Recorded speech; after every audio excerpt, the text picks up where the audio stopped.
So guys, ang bibihis na tayo ngayon kay Aren kasi papasok na rin si Aren sa school. Si RJ, di ko muna siya papapasukin today kasi kahapon umuwi siya ng maalas 2:30 manatayin siya nakauwi kahapon. Kahapon kasi nagbantay ako doon kasi wala naman hindi ako naglaba kahapon. So, good morning guys. Good morning, guys. Kano sa imong kuan karon suot? Pakita daw ito yung mga results sa imong exam daw. Sige daw.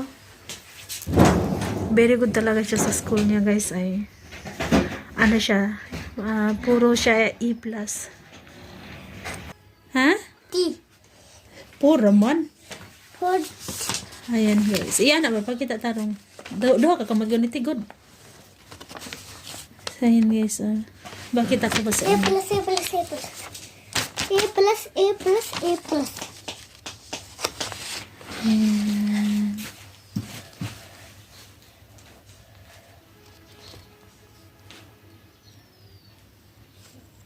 Yung GPA niya is 4.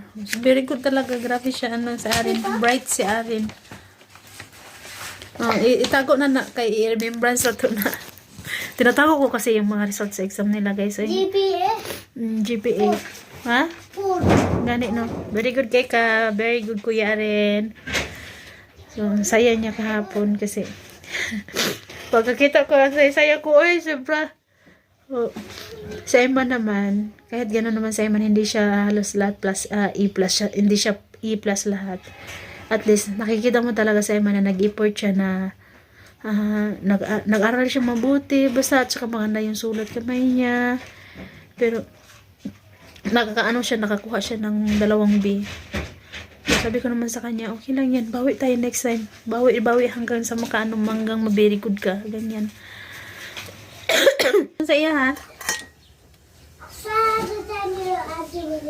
Sa zani Ani man din ha? So, ang baon ng mga bata guys, pritong itlog, and then nagluto ako ng cabbage mixed potato. So, turmeric curry style. So, kagabi naman is nag-adobo ako. Kasi dahil nagbenta, alam niyo ba yung nabenta namin doon sa namin kahapon guys, sa bakal-bakal namin kahapon, at saka yung bote, at saka yung pati yung mga notebook ng mga bata na mabibenta dito yung mga notebook guys. Kaya pag may notebook na napuno na nabibenta dito. So, lahat yun is ang ano namin na pera is 410 rupees. So, yung 100 binili namin ng 1 kilong kamatis. Tapos, yung 300 naman is binili namin ng manok. So, ang niluto ko sa manok is inadobo ko. Sa mga bata. No, diba? So, ayan yung tira ng adobo guys. Oh. Kasi sa dali mo? Aduh. Lami dili. Lami. Ayan guys. Subuan ko na siya para mas mabilis.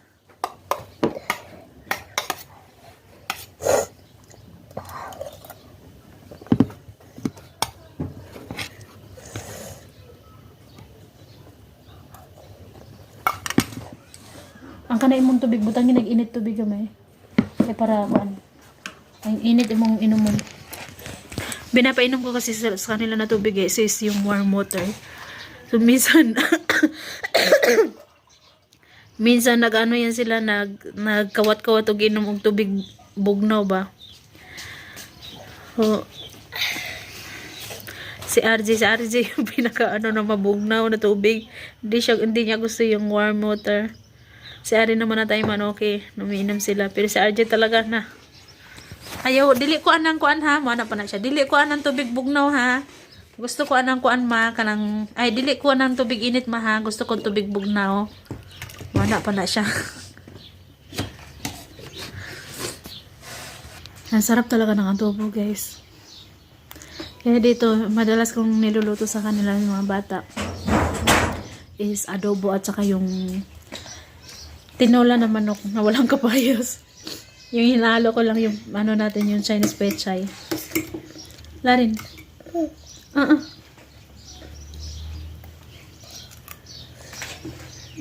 Manok. Manok.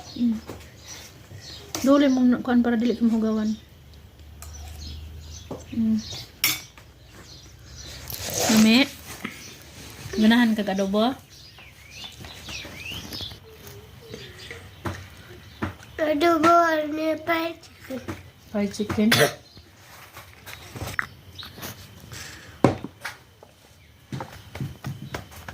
Hini food. Bye-bye, guys. Laro nga naglalambag. Okay, one para ginabak. Back to na. Tarog eskwela gyud ha.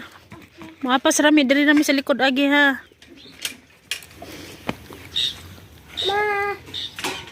Sabi ko do. Lakaw na ayo di agi kay mahugoy mo sapatos ba? Sabi ko do. Mamaya putulin ko yung mga kahoy na yan guys no.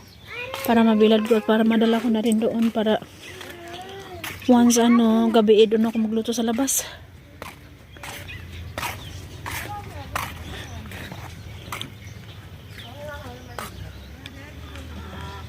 Dito rin may kahoy din dito.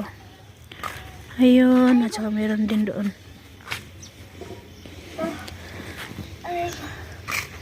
Bye, Mami. Bye.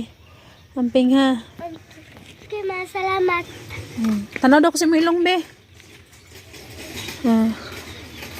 Tarong, bye. Dili rami magbaklay rami ha. Hindi pinsan ko. Hmm? Hindi pinsan ko. Mami.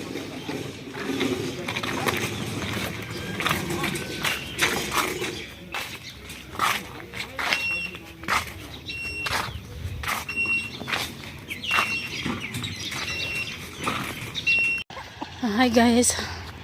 Papasukin ko na lang to ng school guys. Bahala ka sana na hindi ko siya papasukin today kasi maglalaba ako. Pero cancel na muna natin yung paglaba natin or baka mamayang hapon na lang muna ako maglaba. Kasi po tinanggal na nila yung plywood sa bahay. Kaya papasukin natin to kasi magsamok-samok yan siya doon sa bahay. Grabe na siya na. Grabe yung tanong niya kanina. Kasi bakit daw sinira yung bahay? Bakit daw tinanggal? Saan daw kami matutulog? Tingnan niya si RG. Hindi pa nga, kaka-start pa nga lang ng school. Kinain niya na yung baon niya dahil. Tapos kinyan yan siya. Tapos yung kumain, uwi na yan siya sa bahay.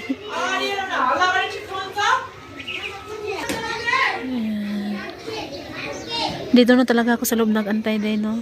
Pero sa lang, di pwede pumasok sa loob. Dito lang sa labas. Ayan. Gusto ko umuwi sa bahay, guys, no? Kasi nga nagbukas sila doon ng plywood sa bahay. So, yung mga gamit, kailangan kong takpan muna ng trapal.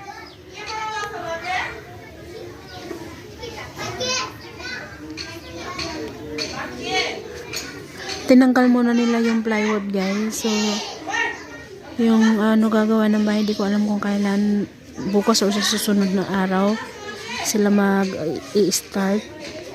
At saka hindi pa rin kasi dumating yung semento at saka yung graba.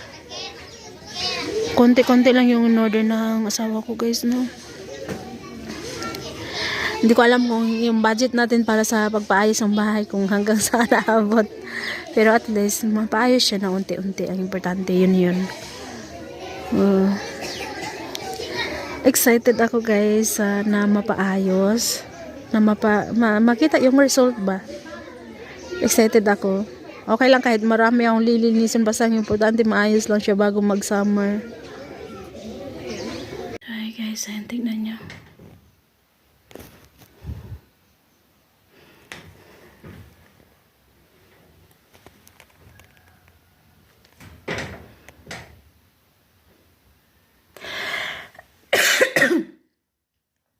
Tingnan niya ang layo ng agwat ng nila paglagay ng tawag dito ng bakal at ng kawayan.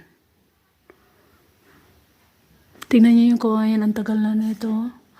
Tapos hindi pa rin siya parang hindi man lang siya kinalawang babaga.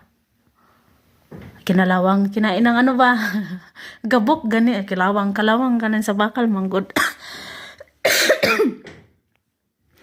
So, yun, day. Grabe yung lilinisin natin, day. Ayan. Ito yung kwarto natin. And then, ito naman yung living room natin. Yung sa sofa, nalinisan ko na yan. Hindi ko pa, ano ko yan, tawag dito eh. Papahiran ko pa yan ng basang tela. Kasi, para mawala yung abog at saka ako dadalhin sa labas. Yun sa may dirty kitchen natin. Kailangan natin siyang dalhin doon. Or di kaya, dito natin siya ilagay sa gitna, pinakagitna. Tapos tatakpan na lang natin ng trapal. Manghiram na lang ako ng trapal para sa palay namin. Anihan. Pantakip lang naman para hindi siya maabugan pagka ano nila to. Tingnan niyo yung wire. Oh. So guys, parang kailan lang nasira yung ano natin, DIY natin na decoration. But it's okay. Huwag natin niya intindihin. Dito nakalinis na ako ng konti-konti dayo. Tapos ayan, medyo nakawalis na ako. Tinabi ko na muna doon. Grabe yung linisan natin dahi. Ayan. Yung TV dito ko na rin nilagay. Ayan sa karton na yan, is yan yung mga sapatos natin. Tapos yung dalawang kutsyon doon, nilabas ko na rin. Yung isang kutsyon, hindi ko nalabas. Kasi, okay lang kasi di naman yan nagagamit din eh. Tignan nyo dito, yan. Oh.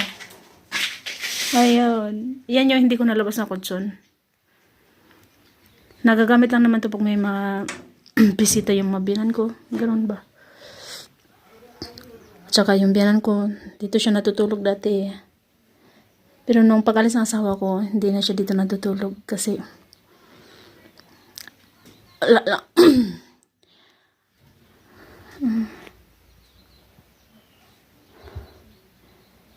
linisan natin yan, day. Ako lang mag-isa. Pero okay lang, kayang niyakang-yaka ko to. Basta sa linisan lang talaga. Sanay na ako maglinis-linis ng ganyan. Dito, grabe yung kalat dito kanina, pero nawalisan ka na yan, Pag pupunta na sila dito, tatanggalin na nila itong hiyero. Madudumihan lang din ulit dito. Yung floor mat naman, hindi ko na rin din tatanggalin kasi yung floor mat natin tayo, no? Ilang years na din yan. Hindi ko na talaga sana yan dapat gagamitin. Pero, di kasi siya maganda pagka walang floor mat dito eh. Tsaka yung abog ba, dumidikit talaga sa paa. So, binalik ko na lang talaga yan. May mga gisi-gisi na yan. Kaya yung mga ganyan, mga scotch tape yan, mga sinimbol ko yan. Okay lang, at least magagamit pa rin naman na siya. Ay. Yung mga screw ng plywood din, tinabi. Para magamit din pagkabit uli ng plywood. Ang dami siya ng plywood, guys, no? Baga, nabasa siya dahil sa ulan. Ayan. Doon din madami dyan, nakabalis na ako dyan. Doon, dito na lang dami kong lilinisin. Ito yung trabaho natin for today, Monday. Happy Monday, guys. Yan, ito na yung po nakahuli kong iintindihin. Yung importante sa ngayon, doon muna sa loob. Yan. Dinala ko na yung mga plywood dito na maliliit. Tapos ayan. Tingnan nyo yung plywood, guys. Para siyang tawag dito eh, parang nimburot siya ba? Tapos yung iba, grabe yung ano din sa ulan. Dahil sa ulan, nag-ano siya, nagabok. Marami siyang damage.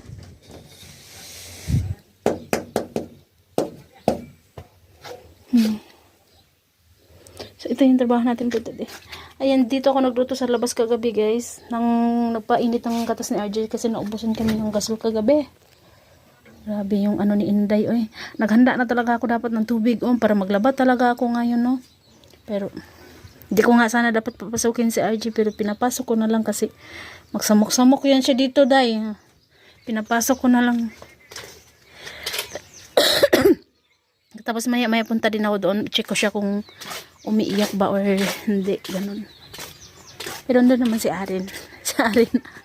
Pag umiiyak yung kapatid niya, sabi niya, huwag ko na napapasukin kasi umiiyak eh. Wala, hindi pa hinatid. Madalas kasi kapag umiiyak yun, hinahatid dito lang. Ayan yung washing na, yung ano natin, snake plant. Yung washing natin, ito yung ginawa kong pang takip guys, bedsheet. Dito ko naman talaga yan siya nilalagay, no? Tapos bedsheet yung ginawa kong pang takip. Para hindi naman siya madumihan at hindi manuhan ng hamog ba. Ayan, no? Yung ano ni Inday today. So guys, hanggang dito na lang muna. Tapusin ko na lang muna ako yung pagdilinis ko, no? Bye-bye po everyone. God bless us all. Thank you so much. Thank you for watching guys. Bye-bye po. God bless. Happy Monday po.